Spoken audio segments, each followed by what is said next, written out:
A Bíblia nos ensina que todos nós recebemos de Deus dons espirituais. Eles são úteis para levarmos o Evangelho àqueles que não o conhecem. Mas também são úteis para que nós, como diz a Bíblia, sirvamos uns aos outros. Quando eu estou aí assentado onde você está, ou pertinho, e estou assistindo a programação, eu sempre penso assim: agora o coral vai cantar para mim. Agora o pregador vai pregar para mim. Enfim, quem está aqui à frente está me servindo. E nesta manhã chegou a oportunidade de eu servir os irmãos. Eu agradeço a Deus por essa oportunidade e privilégio de poder usar também o talento que Ele me deu para servi-los, assim como os demais aqui à frente também estão servindo os irmãos, cada um com talento conforme recebeu da parte de Deus. Acabamos de cantar que Deus é tão bom. E uma das ênfases da Bíblia, sem dúvida, é o amor de Deus para conosco. A mensagem bíblica enfatiza também o nosso amor, o amor que nós temos que ter. Nós somos constantemente incentivados a amarmos a Deus, a amarmos a família, a amarmos nossos irmãos, a amarmos os desconhecidos e até mesmo os inimigos. E Jesus nos disse que o amor é o cumprimento da lei. Todavia, há na Bíblia também um mandamento, há uma ordem para não amarmos. E esse texto vai ser a base do nosso estudo bíblico desta manhã. Eu convido você para abrir a sua Bíblia, lá no finalzinho, um pouquinho antes do Apocalipse, na primeira carta de João, no capítulo 2. 1 João 2, versículos 15, 16 e 17. Embora usemos outros textos, esse aqui vai ser a base de nossa mensagem. Quando o apóstolo João escreveu esse texto, ele era bastante idoso, ao redor de 90 anos de idade, aquela idade dos mais idosos que há entre nós aqui nesta manhã. E ele escreveu: não ameis o mundo, nem as coisas que há no mundo. Se alguém amar o mundo, o amor do Pai não está nele. Porque tudo o que há no mundo, a concupiscência da carne, a concupiscência dos olhos e a soberba da vida, não procede do Pai, mas procede do mundo. Ora, o mundo passa, bem como a sua concupiscência. Aquele, porém, que faz a vontade de Deus, permanece eternamente. Portanto, embora Deus seja amor, e devamos amar, há um tipo errado de amor, um amor que Deus detesta, é o amor ao mundo, um amor que nós também devemos detestar. Para uma melhor compreensão desse texto, eu faço referência ao parágrafo imediatamente anterior. Aqui, quando lemos do 15 ao 17, apresenta a relação que o cristão deve ter com o mundo. Mas no parágrafo anterior, dos versos 12, 13 e 14, Deus apresentou-nos em sua palavra a relação que devemos ter com Ele. E é interessante que, ao tratar da sua igreja, nesses 3 versos, ele usa 3 expressões. No verso 12, fala filhinhos. No verso 13, no início, fala pais. E no meio do verso, fala jovens. E no verso 14, repete as 3 expressões. Começa com filhinhos, na segunda linha vai para pais, e na terceira linha apresenta jovens de novo. É interessante que essas expressões, filhinhos, jovens e pais, não se referem à idade física dos membros da igreja, mas sim ao estágio de desenvolvimento espiritual dos leitores dessa carta. Desse modo, filhinhos aqui são os recém-convertidos, os que estão iniciando a vida cristã. Jovens são aqueles que estão mais adiantados na vida espiritual e que estão lutando e também vencendo. E os pais, aqueles que têm já uma profunda experiência com Deus e são maduros em sua fé. A cada um desses 3 grupos, João dirigiu uma mensagem por 2 vezes. E a intenção é justamente a ênfase. As informações sobre a igreja filhinhos, jovens e pais, menciona que a igreja estava realmente bem. Aqui diz que os pecados estavam perdoados. E uma das coisas principais na vida de um cristão, quando começamos essa jornada, é o perdão de pecados. Essa é uma grande bênção na vida, e às vezes parece tão normal para nós que até esquecemos. Esquecemos que há milhões de pessoas no mundo que nunca tiveram um único pecado perdoado. Nenhum. Desde que nasceram. Enquanto que nós temos todos os pecados perdoados e sobre nós não há nenhuma condenação. Que grande privilégio é esse? E quem começa a vida cristã, quem é filhinho de Deus, já começa sendo perdoado. E isto é maravilhoso. Esse texto apresenta também a realidade de que os jovens eram fortes porque eles tinham a palavra de Deus. E essa força os levava a vencer a Satanás. Aqui nós temos a maneira como vencer o maligno. A Bíblia nos diz que nós temos como cristãos 3 grandes inimigos. Isso aparece em vários textos da Bíblia. Eles são Satanás, o mundo e a carne. E nesses textos aqui aparecem essas 3 coisas, os 3 inimigos nossos. E eles podem ser vencidos quando abrigamos a palavra de Deus em nosso coração. Agora, na sequência, depois de falar do que está do verso 12, 13 e 14, a relação da igreja com Deus, ele está apresentando que apesar de ser uma igreja que estava num bom nível espiritual, de ter tantas bênçãos na relação com Deus, a vida cristã continuava. As tentações não haviam terminado ainda. E ele passa a escrever o mundo e apresenta como a igreja deve relacionar-se com o mundo. E a ordem é: não ameis o mundo. Aqui o verbo amar é aquele mesmo verbo usado tantas vezes na Bíblia, o verbo agapau. Expressa escolha, estima, valorização. E quando diz não ameis o mundo, na verdade Deus diz assim: não escolham o mundo, não estimem o mundo, não valorizem o mundo. E nesses textos da primeira carta de João, nós encontramos 4 razões pelas quais um cristão, eu, você, não devemos amar o mundo. E a primeira razão, o cristão não deve amar o mundo por causa daquilo que o mundo é. Um pastor estava reunido com os seus jovens e falava sobre esses assuntos, e um moço disse: mas pastor, lembrou ele de João 3,16, se Deus amou o mundo de tal maneira, por que eu não posso amar também? Espertinho, não? Bem, acontece que a palavra mundo no Novo Testamento, como muitas outras palavras da Bíblia, tem mais de um significado, e o significado depende do contexto onde a palavra está sendo utilizada.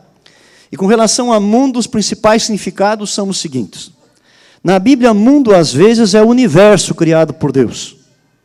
As suas galáxias, constelações, suas estrelas. Por exemplo, lá em Atos, Paulo, pregando aos filósofos, disse que Deus fez o mundo e o que nele existe. Referindo-se, então, ao universo. Às vezes, na Bíblia, mundo é o nosso planeta, o lugar onde está a vida humana. Quando o Evangelho conta que o diabo tentou a Jesus, disse que o levou a um monte muito alto e mostrou-lhe todos os reinos do mundo. Mundo aí é o nosso planeta. Mundo também pode referir-se ao mundo da humanidade, mundo dos homens.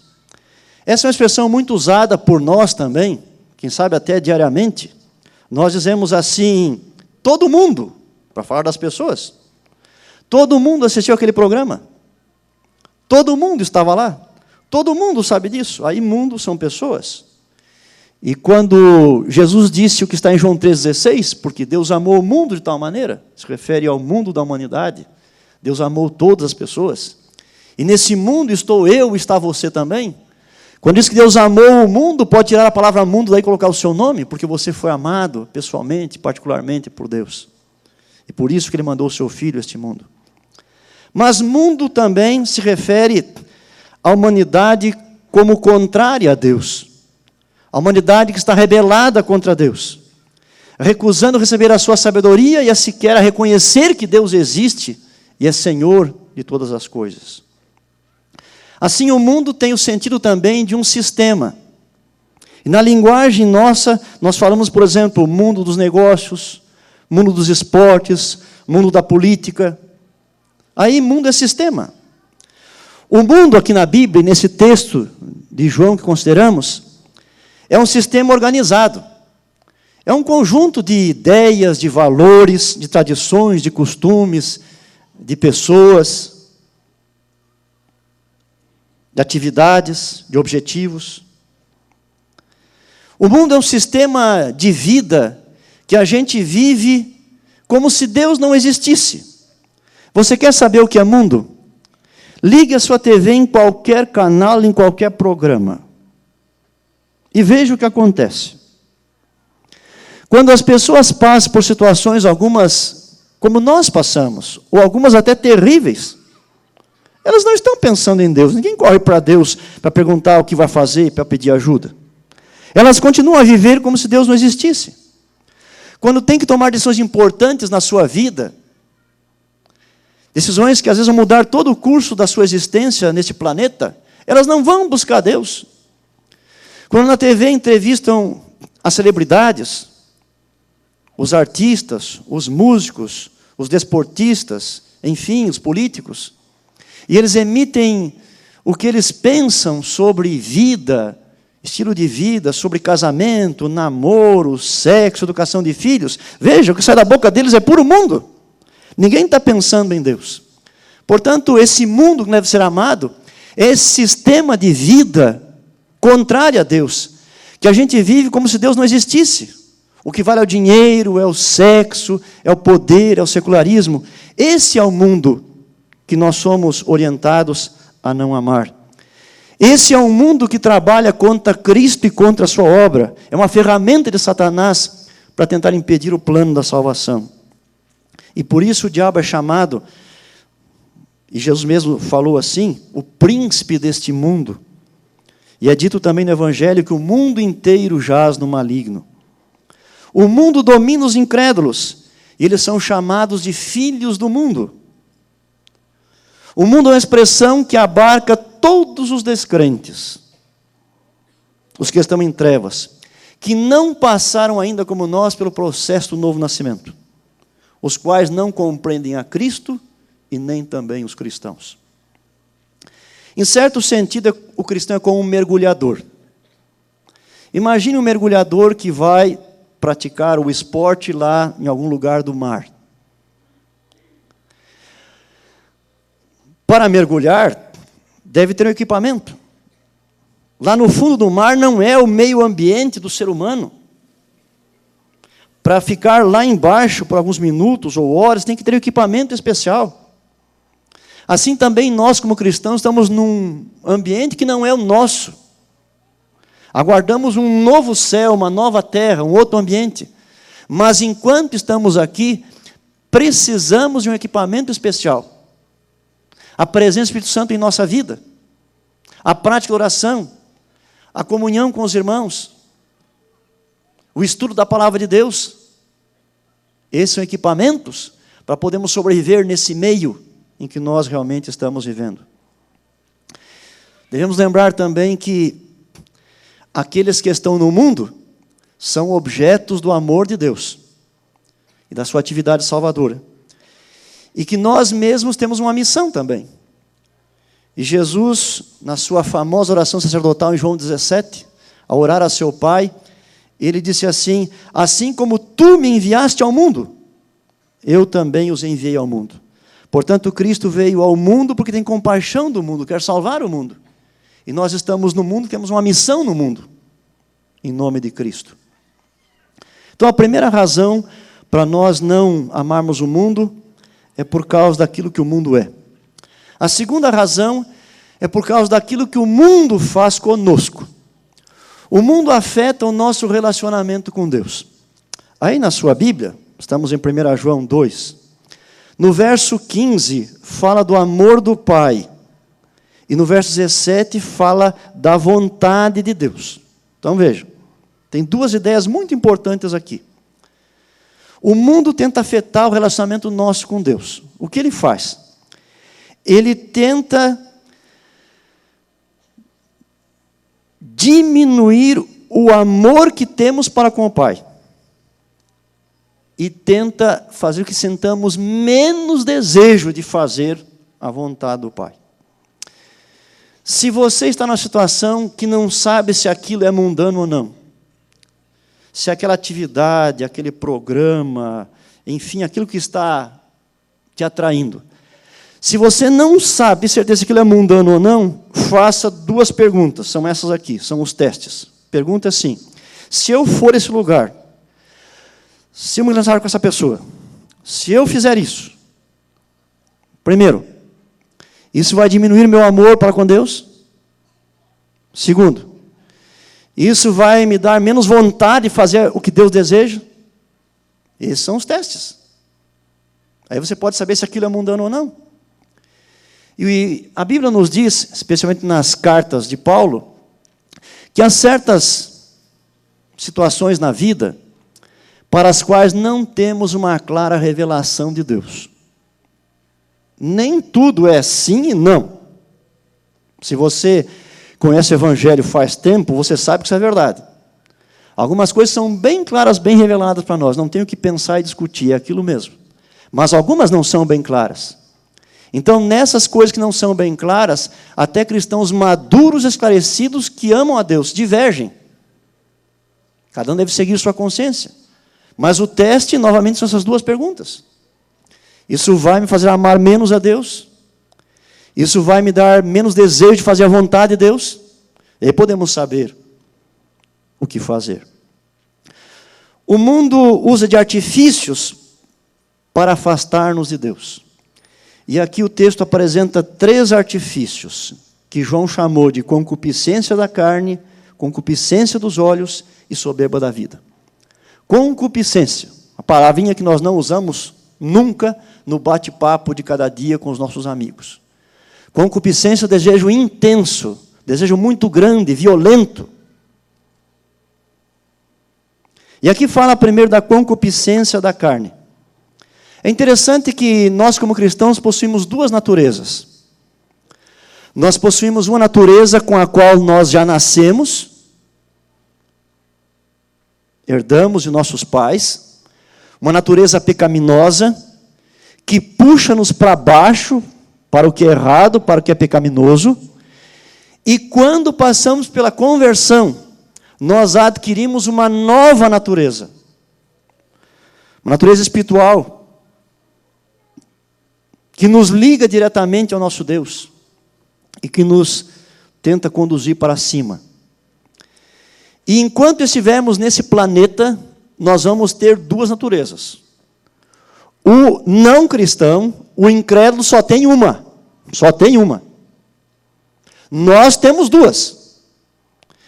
E essas 2 estão sempre combatendo uma outra. Numa linguagem de Paulo, a carne contra o espírito contra a carne. Há uma luta entre nós. Essa luta o incrédulo não tem exatamente como nós temos. Temos que ter consciência disso.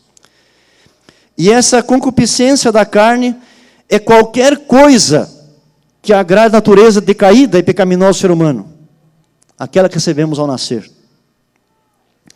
Há em nós desejos e necessidades legítimos que se relacionam, por exemplo, com fome, sede, cansaço. Mas quando a natureza pecaminosa controla, eles se tornam concupiscências pecaminosas. A fome vira gula, a sede bebedice, o descanso preguiça e o sexo imoralidade. Assim o mundo apela aos nossos sentidos normais, mas nos tenta satisfazê-los de formas ilícitas. E se nós cedermos, nós vamos ver em nossa vida a produção das obras da carne. Vamos dar uma olhadinha nessas obras lá num outro livro, agora de Paulo. Você sabe, está em Gálatas capítulo 5, verso 19 a 21. Ali estão as obras da carne.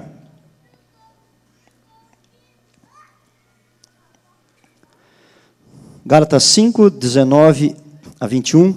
Ora, as obras da carne são conhecidas, e são prostituição, impureza, lascívia, idolatria, feitiçarias, inimizades, porfias, ciúmes, iras, discórdias, dissensões, facções, invejas, bebedices, glutonarias e coisas semelhantes a estas, a respeito das quais eu vos declaro, como já outrora vos preveni, que não herdarão o reino de Deus os que tais coisas praticam.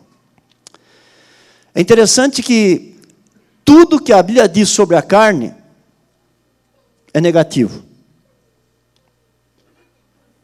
Diz a Bíblia que nela não habita bem algum. Romanos 7,18. Ela para nada aproveita. João 6,33. Não devemos confiar nela. Filipenses 3,3.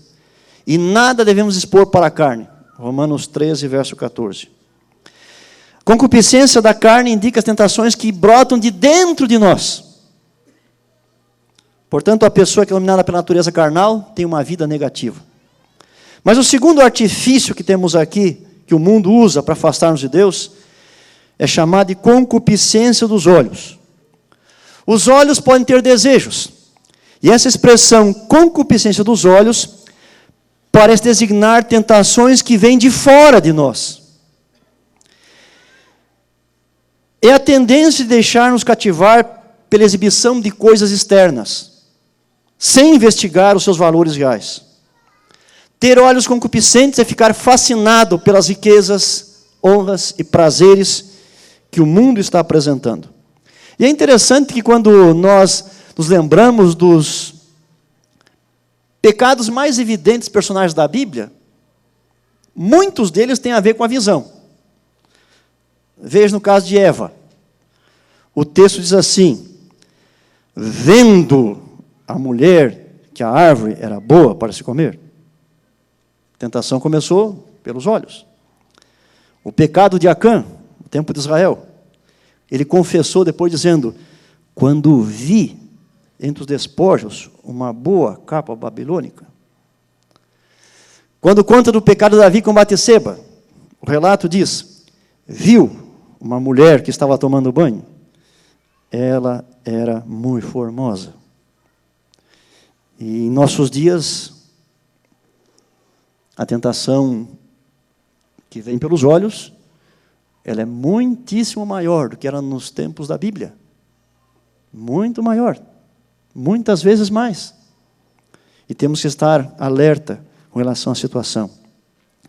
A concupiscência dos olhos frequentemente inclui o amor pela beleza, divorciado do amor pela justiça.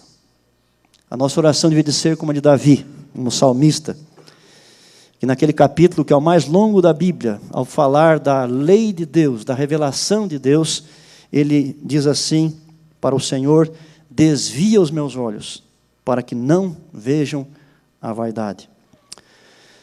O terceiro artifício que o mundo usa para afastar-nos de Deus, de acordo com esse texto da carta de João, é a soberba da vida. A palavra soberba, ela era usada para descrever alguém arrogante, que tentava impressionar os outros com a sua importância. Soberba é a presunção insensata de alguém que confia em seus próprios recursos e desdenha o poder de Deus e os direitos dos outros. A soberba, ela vem sobre todos nós, até sobre nós que somos líderes da igreja, podemos ser tentados a ser soberbos. E eu me lembro do que alguém me contou faz não muito tempo.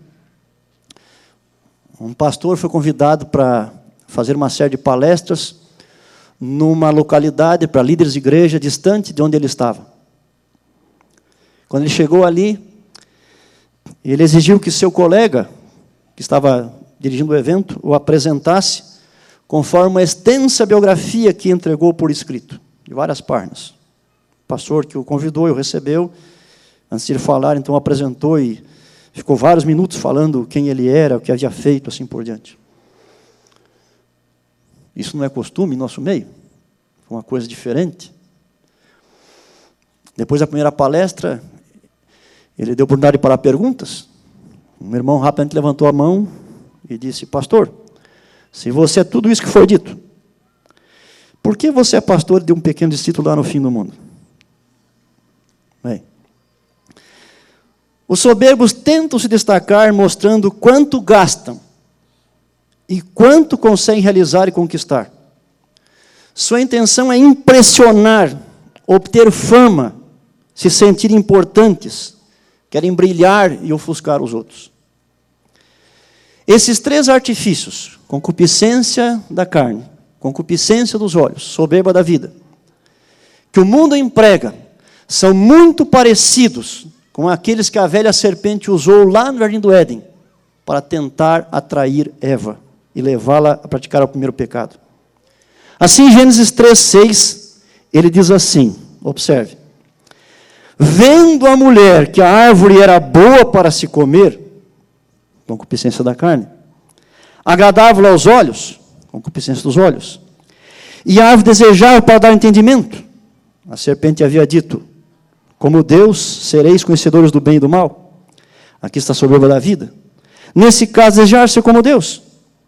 São parecidas também com as tentações de Cristo no deserto, quando o diabo tentou por 3 vezes transformar pedra em pão. Nos lembra concupiscência da carne. Aceitar os reinos do mundo em troca de uma adoração a Satanás. Concupiscência dos olhos. E terceiro, lançar-se do pináculo para mostrar quem ele era. Tentar aparecer, se mostrar, soberba da vida. O mundo age para tornar-nos mundanos. Mas esse é um processo gradual, não acontece de repente. E a primeira coisa que acontece é que nós vamos fazer amizade com o mundo. Nos aproximamos, tentamos ser amigos do mundo. E aí, Tiago 4, verso 4, nos lembra que quem é amigo do mundo vai ser inimigo de Deus. Deus considera seu inimigo quem faz amizade com o mundo. Mas depois de uma amizade com o mundo, o cristão acaba sendo contaminado pelo mundo. Algumas áreas de sua vida são afetadas. E adota comportamentos que são mundanos. Em terceiro lugar, o cristão começa a ficar conformado com o mundo. É difícil distinguir quem é cristão de quem não é. Não dá para dizer quem é quem, porque são muito parecidos. E em último lugar, o cristão que se torna mundano, ele vai ter o mesmo destino do mundo, que é ser destruído. Isso é muito parecido com o que aconteceu com a família de Ló. Quando Ló separou-se com a sua família, com os seus pertences, seus servos, de Abraão, ele escolheu uma terra que parecia muito boa, de acordo com a vista dos seus olhos, era o melhor lugar que havia. E pelo relato bíblico, era um lugar deslumbrante, talvez um dos mais belos da terra, aquela planície. E ele foi em direção a Sodoma. Se aproximou deles, fez amizade com eles, começou a se enturmar ali com a sua família, a esposa também, os filhos também. Acabaram sendo conformados com o mundo. Foram contaminados. Praticaram o que eles praticavam em muitos aspectos também. Se identificaram com Sodoma. E finalmente foram bastante afetados. É interessante que Jesus, quando pregou certa vez, disse assim: lembrai-vos da mulher de Ló. Um versinho pequenininho da Bíblia, lembrai-vos da mulher de Ló. E é interessante que a mulher de Ló era uma mundana. Ela chegou a sair de Sodoma, mas Sodoma não havia saído do seu coração. E ela recebeu o julgamento de Deus. Como Sodoma passou, ela também passou. E eu me lembro quando era garoto, lendo uma meditação matinal, o autor, usando esse verso, disse assim: quando você se lembrar da mulher de Ló, lembre primeiro da decisão de Ló, de ir morar em Sodoma. O Talmud, um livro importantíssimo para os judeus, diz assim, que quem muda de lugar, muda de destino. Um dia Ló fez uma escolha terrível, e aquela escolha afetou a sua família. No final, Ló, foi salvo do lugar, mas perdeu boa parte da família e perdeu tudo aquilo que ele tinha também. Assim acontece conosco. E eu me lembro aqui de que Sodoma é lembrado no mundo todo hoje por algumas palavras. Se você abrir o dicionário de português e olhar ali vai encontrar que há pelo menos 6 palavras na língua portuguesa derivadas de Sodoma. Surgiu ali o pecado da sodomia. Qual é o pecado que havia em Sodoma? Sodomia. O que é sodomia? Dicionários assim: conjunção sexual anal. Pode ser entre um homem e uma mulher, ou entre um homem e um homem. Isso é sodomia. Isso se espalhou pelo mundo e teve seus inícios naquele lugar. Esse foi o grande pecado. E ali, junto à casa de Ló, houve a primeira passeata gay da história. E se você ver o relato, você vai verificar como Deus avaliou aquilo que aconteceu ali. E o que Deus fez quando observou aquela cena. Uma situação de mundanismo. A família de Ló tornou-se mundana também em boa parte, por causa de uma escolha que ele fez. A Bíblia nos diz que a terceira razão para nós não amarmos o mundo é por causa daquilo que nós cristãos somos. Não combinamos com o mundo. Mas o que ou quem de fato nós somos?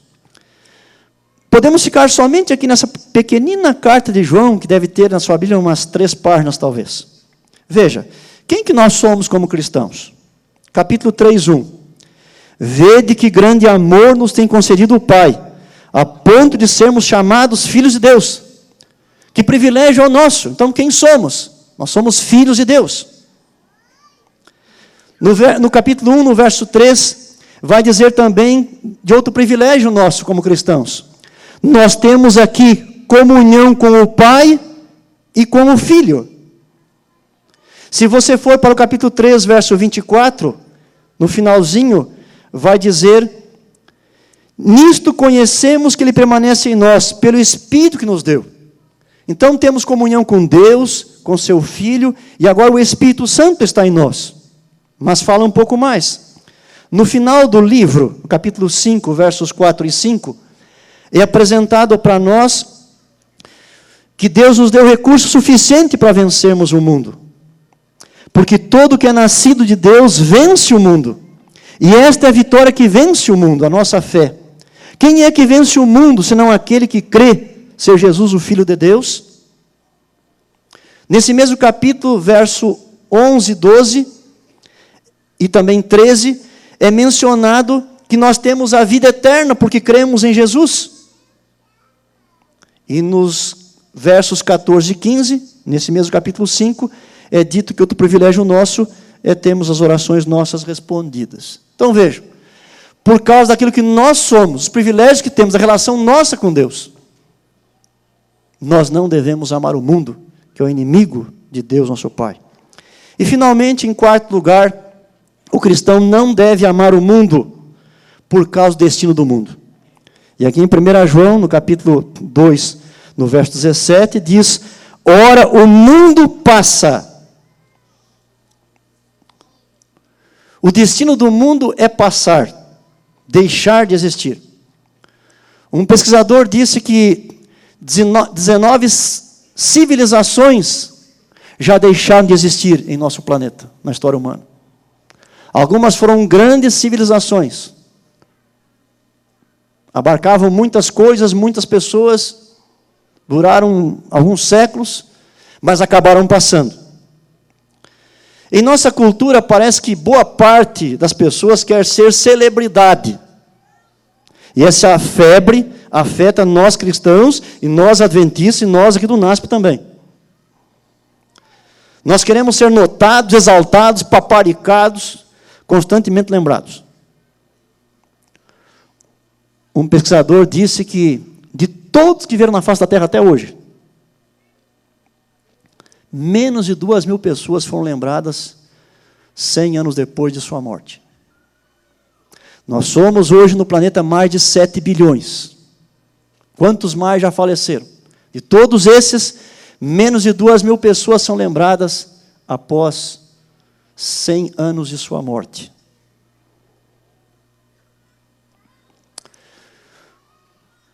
Com o passar do tempo, os nossos descendentes não se lembrarão de nós. Assim como nós não nos lembramos dos nossos antecessores, né? Por exemplo, o que você sabe sobre o seu bisavô? que você sabe sobre ele? Quanto tempo faz que ele morreu?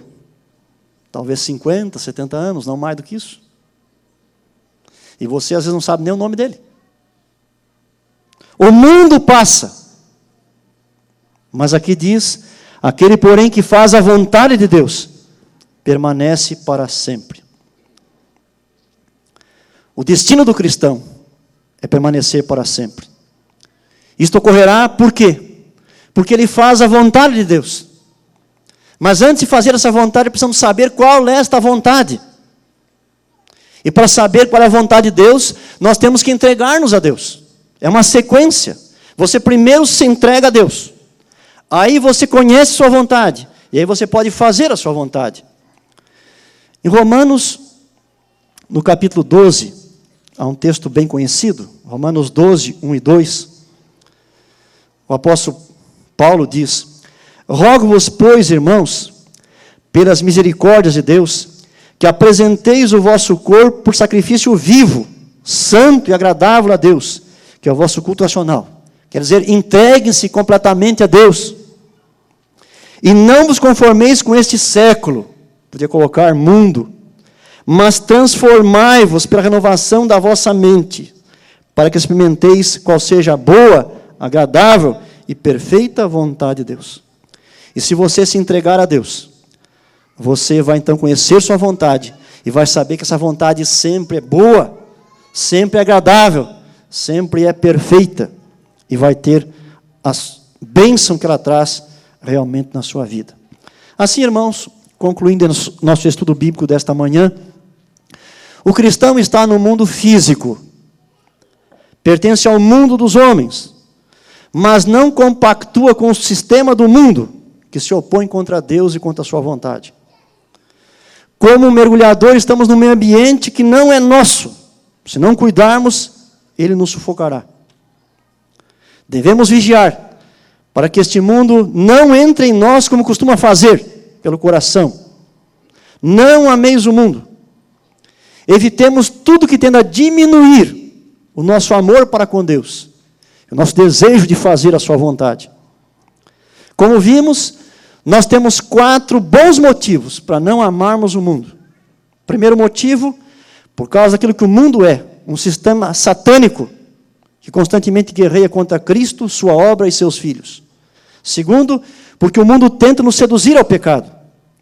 Terceiro, porque somos filhos de Deus e temos uma nova natureza, semelhante ao nosso Pai. Em quarto lugar, por causa do destino do mundo, que é passar. Como filhos de Deus, vamos continuar a crescer para sermos maduros espiritualmente. Crescer no amor e na obediência para com Deus. E lembremos que a declaração não ameis o mundo não é só uma ordem, é uma promessa. Cada ordem de Deus na Bíblia é uma promessa. E quando diz não ameis o mundo, Deus diz, porque você é meu filho. Você tem todo o recurso que eu dei para você não amar o mundo. Isso é possível na sua vida. Sejamos obedientes, com a bênção de Deus, e assim permaneceremos com Ele por toda a eternidade. Amém.